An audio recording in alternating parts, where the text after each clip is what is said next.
It's emotion kasi syempre masaya ako pero at the same time malungkot kasi nga hindi ako makapaglaro. So sayang.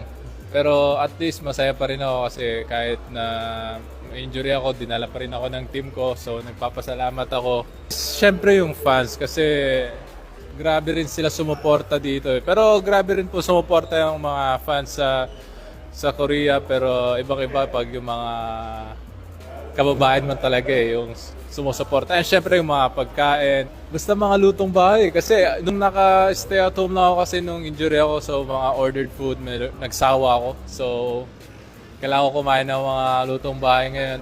Syempre yung family ko ay yung mga loved ones ko. Shoutout nga pala sa mga fans na sumusuporta sa team namin and sa mga manonood. Maraming salamat po sa inyo and magpusa na kayong magsawang sumuporta sa amin or sa kabilang team man. Maraming salamat po sa suporta.